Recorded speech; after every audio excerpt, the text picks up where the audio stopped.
Lesson 7, guys, on experiments. So remember we said that we have three main quantitative methods in our field: content analysis, surveys, and experiments. So this is the third of the three primary quantitative methods that we use in the field of mass communication. We've talked a little bit about experiments already, so some of this will be review. We'll look at a few things that are new and go into those in a little bit of detail, but this will be a fairly quick lesson. As always, make sure you do the reading on experiments and let me know if you have any questions. The great thing about the experiment is that it gives you the opportunity to test for causality. You can actually get a good idea whether or not A causes B, right? Or whether or not the independent variable causes a change in the dependent variable, right? Experiments are great for causality, and they're really the only method where you can truly and purely test for causality, because everything's controlled. All of the other variables that could affect things, all of those are controlled for, right? And control is a really important aspect of the experimental design. You can control everything as the experimenter. You control the time. In the hard sciences, they might need to control the temperature, specific physical properties. If you're distributing a questionnaire, you can control the order of the questions, and so on and so forth. And the control is what allows you to, it's one of the things that allows you to eliminate all of the different confounding variables, right? A lot of times experiments don't have to cost a ton of money.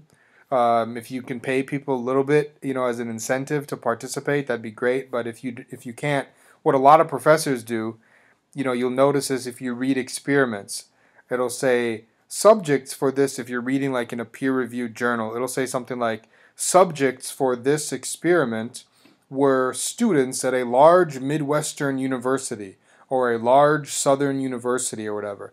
What that means is that the professor basically just took the students in his class or in his colleagues' classes or whatever and made them subjects. Sometimes professors will give extra credit points for participation, but so experiments don't have to cost a lot. Pretty easily replicable as well. It's easy to replicate an experiment if it's done properly and everything's laid out. So those are the advantages. Now there are some disadvantages of experiments as well. Sometimes people criticize experiments for being a little bit artificial. So I talked a little bit about this, where some researchers will want to test, for example, whether or not violent movies make people more aggressive or violent or hostile or whatever. And so they'll have people watch a movie and then they test them. They test their level of aggression or hostility or whatever. And sometimes they don't find any results, they don't find any differences. And some people will look at that and say, you know what, that's a little bit artificial. It probably has an effect, but it's hard to measure, first of all, that quickly after they watch the movie. And it's also just hard to measure in a one-shot kind of experiment, right? These are the kinds of things that are sometimes better measured over time in what we call longitudinal studies, studies that are done over time, right? But in any case, so this is one possible criticism. Now there are ways around this, but this is one common criticism of experiments, that they're kind of artificial. It's not, in the real world, it doesn't work that way. People don't sit there and answer questions, and they're affected in other ways, and they're affected over time and over long-term exposure. And so anyway, this is something that experimenters have to grapple with. There's also the problem of researcher bias. This could be a problem in a lot of methods, frankly, but I mean, if you're a researcher and you're kind of dishonest, you could sort of find what you want to find, which is why some researchers will do this double-blind technique where they don't have any idea who the control group is and who the experimental group is. So let me just stop for a minute and tell you what the control group is and what the experimental group is. So if we want to measure cause and effect, causality, with an experiment, we give people something, and that something is what we think must be causing or might be causing an effect, right? And we call that thing the stimulus, or sometimes it's called the treatment, okay? So for example, if you think that violent movies make people more violent, we give people something, that something in this case being violent movies, to watch, right? That's the stimulus. The violent movies are the stimulus or the treatment, okay? And what we do is, now we could just test people before and then give them the treatment and then test them again afterwards. It's called a pretest-posttest design, which we'll talk about in a minute. We could do that, but a lot of times we don't like to do that. We don't like to pre-test people. So what we do is we introduce a control group, okay? So the group that gets the treatment, that gets the stimulus, is called the experimental group. They're the group that we're going to test to see if the independent variable is having an effect, right? The stimulus is having an effect. But the control group is a second group that we set up that does not get the stimulus. Do you understand? And the control group doesn't get anything, basically. They're just there as kind of a baseline. They're our standard. And we're going to measure the experimental group against the control group. And if there are differences between the two groups, in the end, in whatever we're testing for, then we know, if we've done our work properly, that the only reason that there's a difference is because the experimental group got the stimulus and the control group didn't. So we say that there was an effect, right? There's a causal relationship, okay? If that's not clear, rewind this and listen again, because that's kind of important. There's a little terminology there that you have to understand. I think it'll become clear as we go on in this lesson, but you kind of have to understand what the control group is and what the experimental group is. And the reading lays it out pretty well as well. And then I've already kind of talked about this, but some people criticize experiments because of the limited scope. So sometimes people will talk in terms of steps to designing an experiment. 8 steps. Sometimes people have more than that, but you select your setting, specifically which experimental design you're going to employ, and we'll talk about a few of them in just a couple of minutes. You want to operationalize your variables, decide how you're going to manipulate the independent variable, assign subjects to the different conditions, right? You've got your experimental condition, the experimental group. You've got your control group. You might have multiple experimental conditions, right? You might have like violent movies, and then you might have violent movies that are scary as well, like violent horror movies, and then you might have a control group, 3 groups, for instance. I'm just making that up.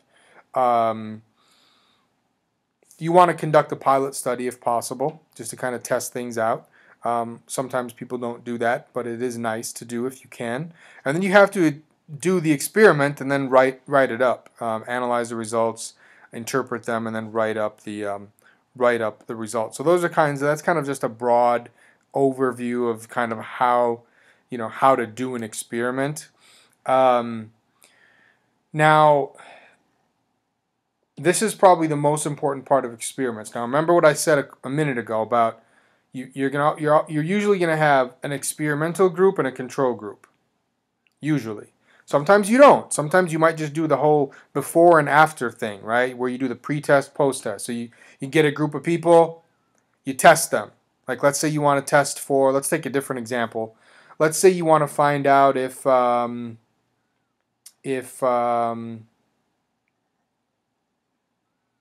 caffeine causes people sleeping problems. This is not a mass comm example, but this is a very common kind of experiment that they'll do, right? So what you do is you could measure these people for a few days, ask them to chart their sleep before you give them any treatment, any stimulus, right? Don't give them any caffeine. Just have them monitor their sleep patterns for a few days, measure it all out, document it, and then give these people what? Some caffeine. Tell them, consume caffeine at 8 o'clock every night for a week, and then continue to monitor your sleep patterns, right? That would be one group. You don't have multiple groups in that example. You just have the experimental group, right? It's kind of the pretest, post-test design. That would be okay. In the hard sciences, they do that a lot. Because they're not going to be biased in that. The pretest isn't going to bias them. It's just monitoring their sleep. But when you're trying to measure people's attitudes, when you're trying to measure people's perceptions, their level of aggression, stuff like that, bias, their attitude toward a particular group of people, right? One of the experiments that I did, I created different versions of a news story, right? Where I had in one version I called the people in the article, in the news article, rebels. In another article, in another version of the same article, I called them separatists. And in another version of the same article, I called them terrorists. And I wanted to see if there was a difference, right? So in that case, and in a lot of these cases, we like to try to eliminate the pretest. We don't want to just have one group and do the pretest, stimulus, post-test. We don't want to do that. So what we do is we get this control group, right? And we give the control group nothing. But we use them as our baseline. And if you have a control group, it's the best thing ever, because basically you can eliminate all the confounding variables in one shot if you do your job correctly. Okay? So, but here's the key. Here's the key. You have to make sure that your two groups or three or however many you have are exactly the same, right? Before you give the treatment to the treatment group, to the experimental group. You have to make sure that the groups are exactly the same. If the groups are exactly the same going in, then if you observe a difference, once you're testing, the difference that you found must have been due to what? The treatment. Okay? And so you've controlled for all the confounding variables. If you don't find a difference, then you say, well, there's no difference, right? We didn't find a difference. But the key, again, is to make sure that these groups are the same. If the groups are different going in, then frankly, you can't say anything. Now, how do you make sure that the groups are the same? You make sure that they're the same by doing random assignment. You randomly assign your subjects, the people that are participating in your experiment, you randomly assign them to the different groups. So if you've got, the caffeine group and the non-caffeine group, right? If you're going to have a control group in that study.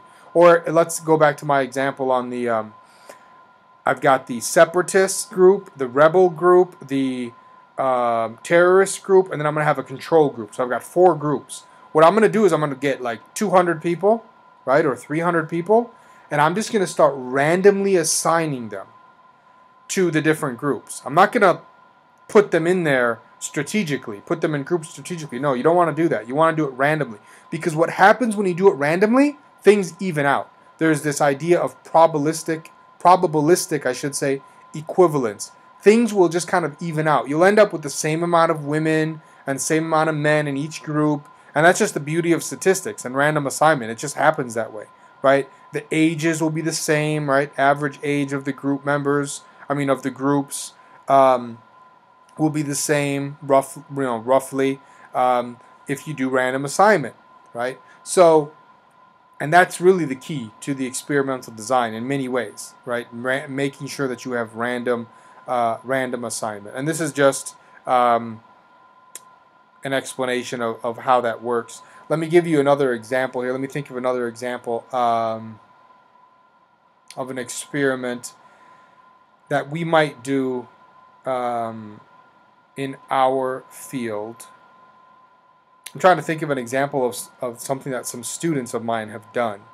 I had a group last semester, was it last semester or the semester before, that wanted to examine the effects of using screens like the laptop or your iPhone, your smartphone or whatever, right before bed.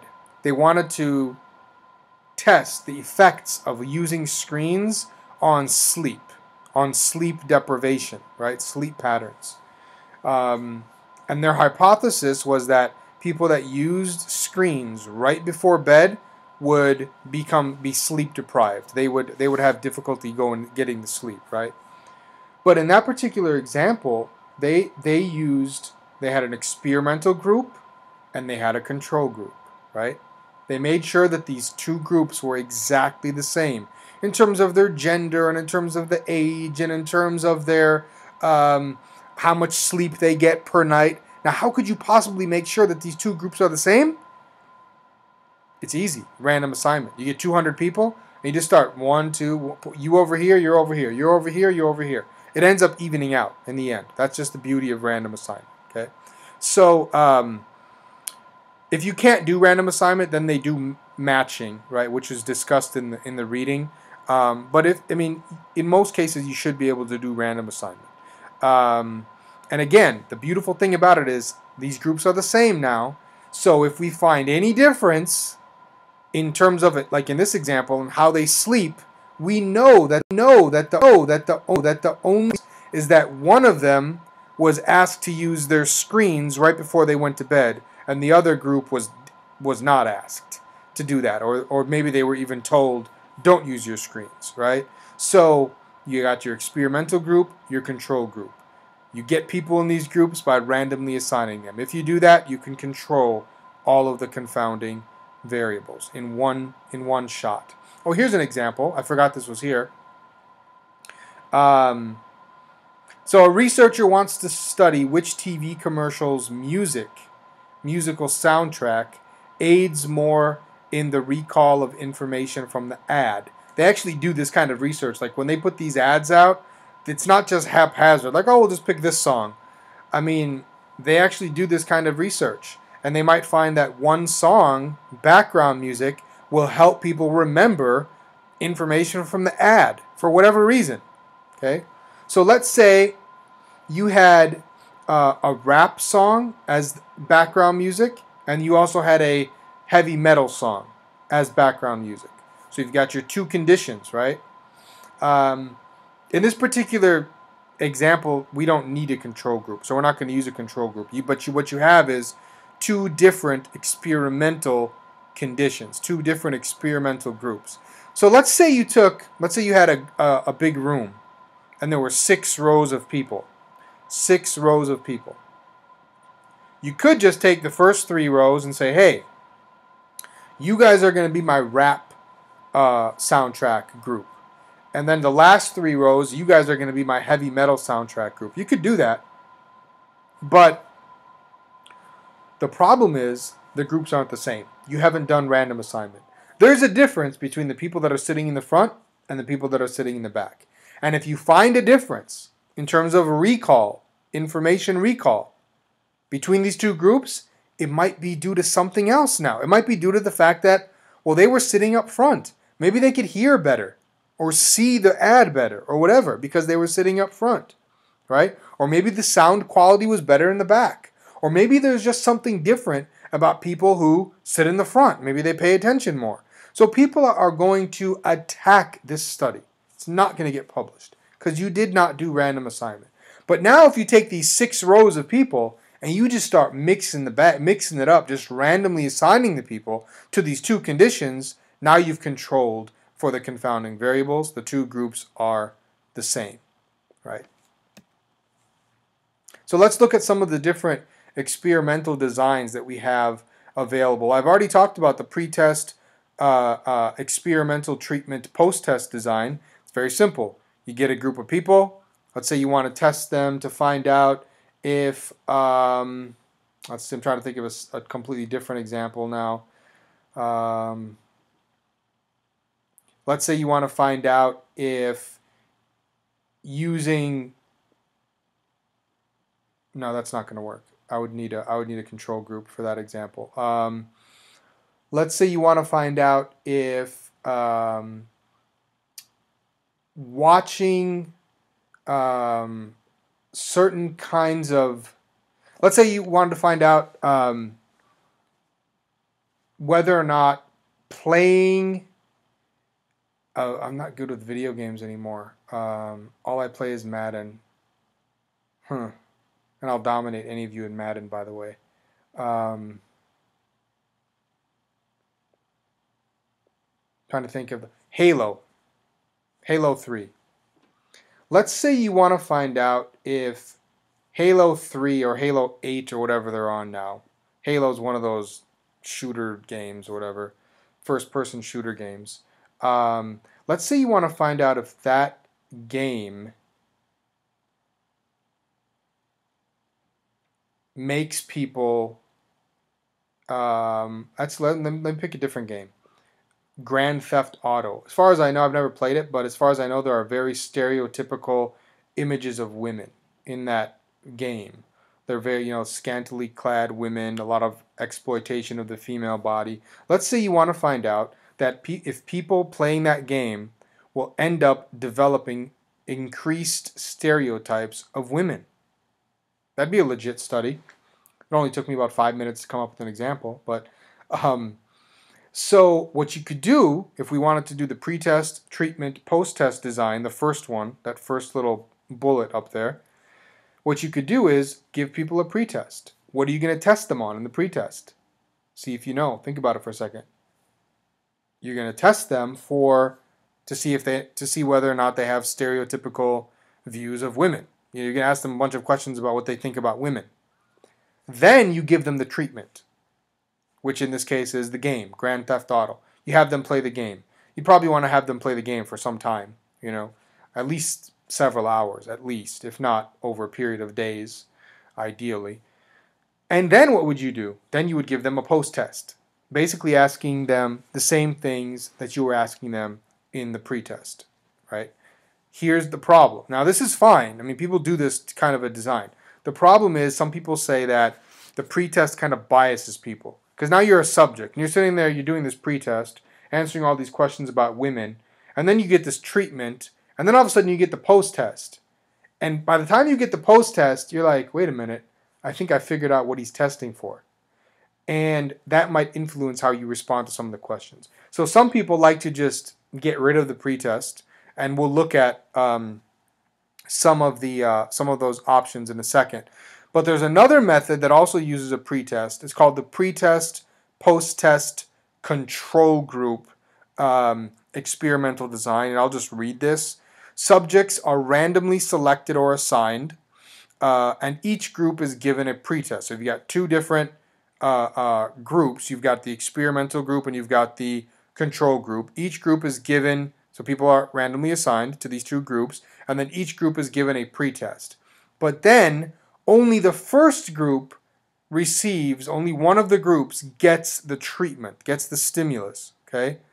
Then you just compare the two observations. Now this is a better design because at least you've introduced a control group. So you're actually able, with this design, you're actually kind of able to see if the pretest had an effect, okay? But there's still a pretest in this kind of a design. This is just an example. You can read this on your own. It's pretty self-explanatory. But this is just an example of the pretest, post-test control group design. But this is the design. This is the design that I highly recommend because it's simple and it completely bypasses the need for a pretest. I'm just kind of biased. I don't like pretests. And a lot of researchers don't like pretests, okay? Because I think they kind of bias people. So what we do in this particular example is we get two groups. You get the control group, you get your experimental group. Only the experimental group is exposed to the treatment. Okay, the control group is not exposed to the treatment. Okay, then you give both groups a test after having distributed the treatment, or administering the treatment, I should say.